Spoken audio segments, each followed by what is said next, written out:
Welcome to Bed Crime Stories podcast. I'm your host, T, and if true crime is your jam, and like me, you enjoy delving into unsolved cases, trying to figure out who done it, please consider subscribing. Also, if you enjoy my videos, please hit that like button. Today, I want to talk about the gate through which Dylan Rounds needed to pass to get his seed truck to the grain shed / workshop early on the Saturday when he disappeared.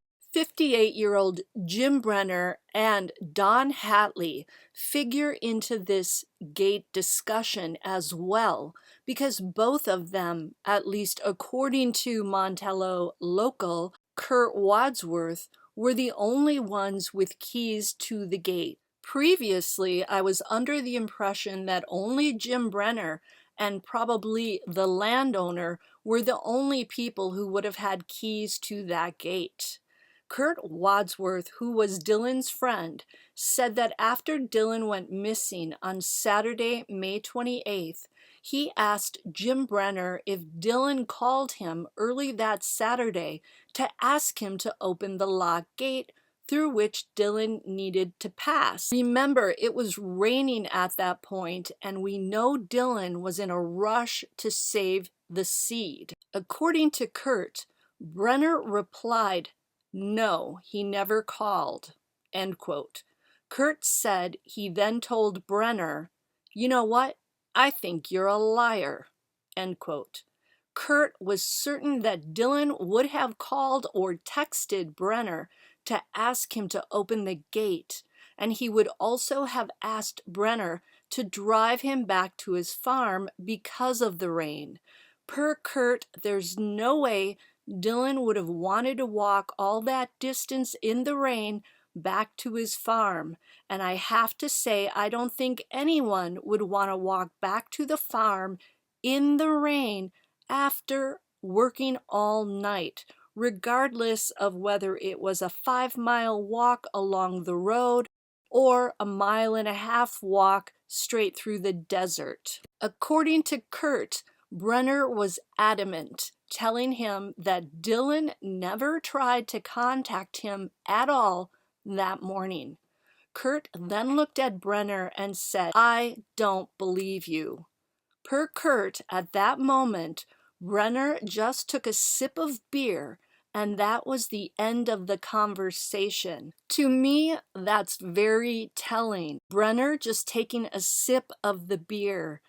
To me, it's kind of a nonverbal way to say, "That's my story, and I'm sticking to it, and you can ask me all the questions you want to ask, but that's it." Kurt has said that he regrets not pushing Brenner harder on that. Now, we know that Dylan's parents found his seed truck in the grain shed when they arrived on Monday, and it sounds like Brenner led them to believe that it was Dylan who parked the seed truck in that grain shed.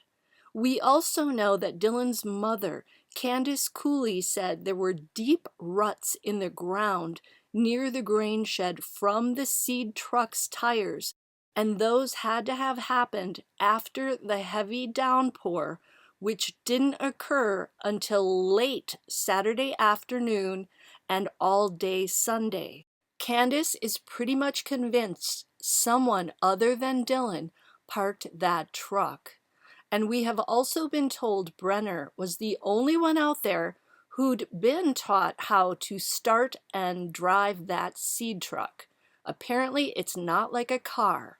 So now I want to ask Jim Brenner this question, although I can't because he's in jail and he has been named a suspect. How did Dylan park the seed truck, Jim, if you never got a call from him to open the gate that morning? How would he have maneuvered past that gate if you, Jim Brenner, did not open it for him?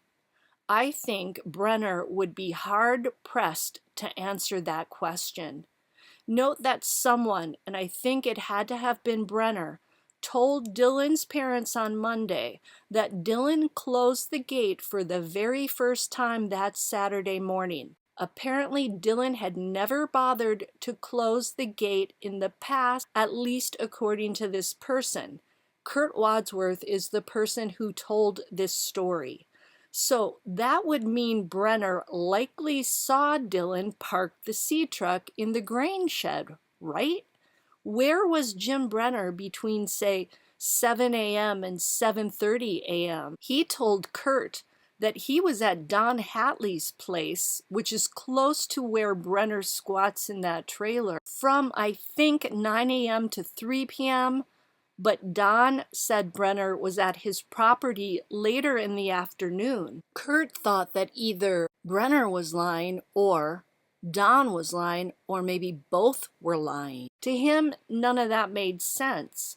So the mystery remains, how did Dylan get through the gate? Or did he never even make it that far? Was he nabbed closer to home? And if Dylan didn't park the seed truck in the grain shed, then who did it?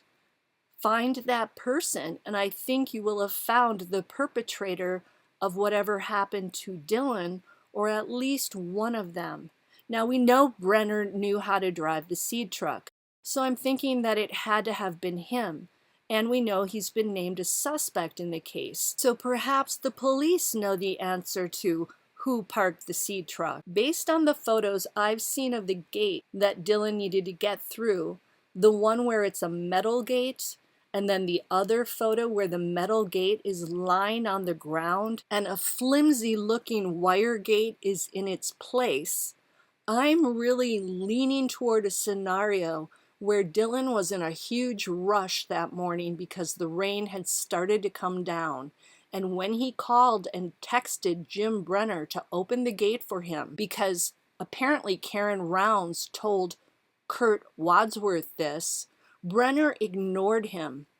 Dylan, frantic to save the seed from the rain, maybe puts the accelerator of the truck to the floor and bores straight through that gate, knocking it down, and he drives over it. According to Kurt, the seed must have cost Dylan, or whoever paid for it, thousands of dollars. Dylan was probably desperate to save that seed. It would have been a make or break moment for him, his farm, and his crop. The stakes were incredibly high. And we've heard from Candace Cooley that Dylan could be headstrong, and Kurt Wadsworth has said that Dylan would never back down from a fight. I can just see Dylan being highly agitated with that gate not being open and with not being able to get through to Brenner and saying, "F you, Brenner," and just crashing down over that gate. The problem is, I don't know when the metal gate was knocked over and when it was replaced with the wire gate. So if we could get the dates on that, that would be incredibly enlightening. So could this be down to that gate? Two people, one a hothead and one headstrong, and one person we know has evil in his bones and who enjoyed firing guns at people. Could that be the cause of this? Is that what happened? I'm just wondering, I'm just speculating. But we do know that gate was a source of frustration for both Brenner and Dylan Rounds. Now, if you're interested in hearing the interviews from which I gleaned all this information from Kurt Wadsworth, I will share a link to Salty Pancake's YouTube channel. He did some great chats with Kurt over the phone. Until the next time on Bed Crime Stories, now please hit that like button